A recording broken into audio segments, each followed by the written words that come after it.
Have you ever noticed how your mind seems to keep moving long after the moment is over? A conversation ends. Everyone else moves on. Chairs scrape against the floor. Someone laughs on the way out. A door closes. For them, the moment is finished. For you, it has only just begun. Hours later, you're still replaying the exact tone in someone's voice. The half-second pause before they answered. The way they looked away for just a moment before saying, "Yeah, I'm fine." Not because you want to, because your mind simply refuses to let things stay simple. For some people, life happens once. For you, it happens 3 times. Once in the moment, once in reflection, and once again at 2 in the morning when your brain decides now is the perfect time to reopen the file. You lie in bed, staring at the ceiling. The room is silent, and yet somehow it feels louder than the day ever did, because now your thoughts begin speaking. Why did they say it like that? Did something feel off? Why did that smile seem slightly forced? And why on earth are we emotionally analyzing a 3-second interaction from 6 hours ago? It's almost funny. Other people go to sleep. Your brain starts a documentary. Sometimes it feels less like thinking and more like living with a narrator who never clocks out. A slightly judgmental one, too. One that occasionally likes to remind you of something mildly embarrassing you said in 2019, right when you were about to fall asleep. Lovely timing. And maybe people around you don't always understand it. They think you're quiet, or distant, or in your own world, which, to be fair, is not entirely inaccurate, because while everyone else is reacting to what's obvious, your mind is usually somewhere underneath the surface. Watching, connecting, questioning, finding patterns in things most people barely notice. And if any of this feels strangely familiar, there's a reason. Because some of the habits people mistake for overthinking, awkwardness, or even weirdness are often deeply connected to very high intelligence. And once you start noticing them, you may start seeing yourself a little differently, because this isn't really about IQ scores. It's about what it feels like to live inside a mind that never stops searching for meaning. And these 10 habits tend to show up again and again. Some of them are visible. Some happen entirely in silence. And the deeper we go, the more you may start recognizing yourself. The first habit is solitude. Not loneliness, not distance, just the strange relief of finally being alone with your thoughts. You come home after a long day, the noise stops, the social mask can come off, you close the door, and something inside you relaxes. For some people, silence feels empty. For you, it feels full. This is where your mind stretches, ideas begin moving, thoughts connect in ways they couldn't during the noise of the day. A casual sentence someone said earlier somehow becomes the start of a much bigger reflection. Before you know it, you're thinking about fear, ambition, emotional masks, and why people pretend to be okay. All because someone casually said, "Yeah, it's been a weird week." Classic. The second habit is endless curiosity. Highly intelligent minds rarely accept things at surface level. You don't just hear information, you pull it apart. You ask why, then why again, then one more why, just to be safe. Why do certain people seek validation? Why do some people fear silence? Why do humans repeat emotional cycles they know are painful? To most people, a pause is just a pause. To your mind, it's a clue. And if those first 2 already feel familiar, the next ones go even deeper, because what most people call overthinking is often only the surface. The third habit is talking to yourself.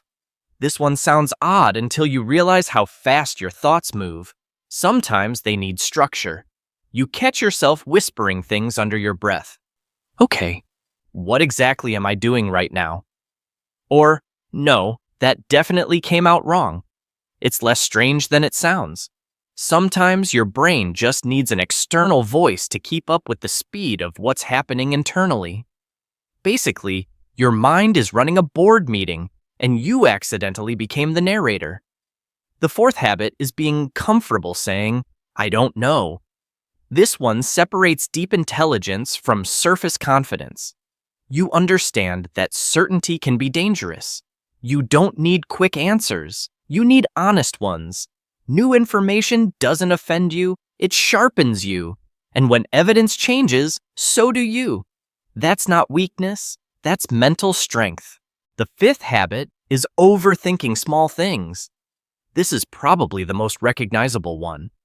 A message arrives. It feels slightly shorter than usual. Instantly, your brain opens 12 tabs: tone, timing, word choice, emotional context, possible hidden meanings. You've basically built an internal FBI report from 6 words and a period. At this point, your brain could probably qualify as its own investigative department. Outstanding! The sixth habit is dry, layered humor.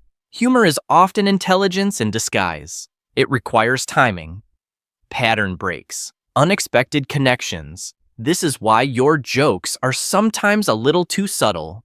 Half the room misses it, the other half laughs 5 seconds later. Those are your people. Keep them. But here's where it gets really interesting, because the habits people notice on the outside are rarely the most revealing ones.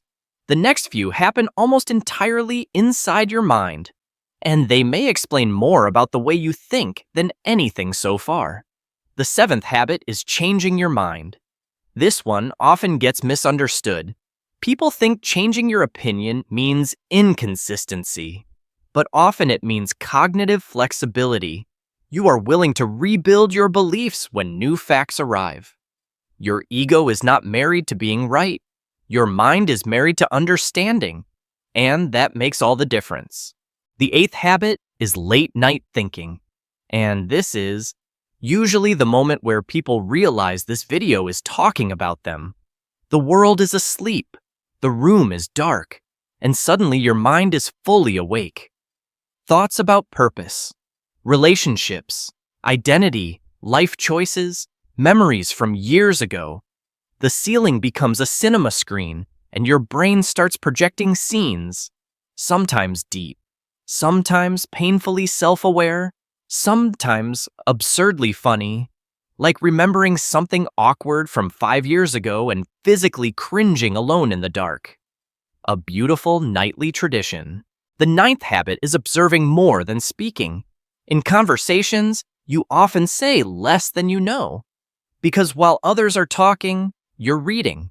Tone, facial tension, micro reactions, emotional shifts. You often notice what someone feels before they admit it themselves. This makes people fascinating and occasionally exhausting, because once you begin seeing patterns in behavior, it's hard to stop. And if you've made it this far, the last habit may be the one that explains everything. The 10th habit is the constant search for meaning. This is perhaps the deepest one. Your mind rarely accepts life at face value. Everything seems to ask a question. Why do people become who they are? Why does pain shape personality? Why do certain memories stay forever?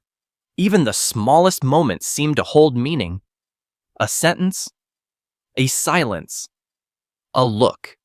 Everything feels connected to something deeper. And maybe that's what high intelligence really looks like. Not loud genius, not obvious brilliance. Sometimes it just looks like someone sitting quietly in a room, thinking, watching, questioning, trying to understand the strange puzzle of being human.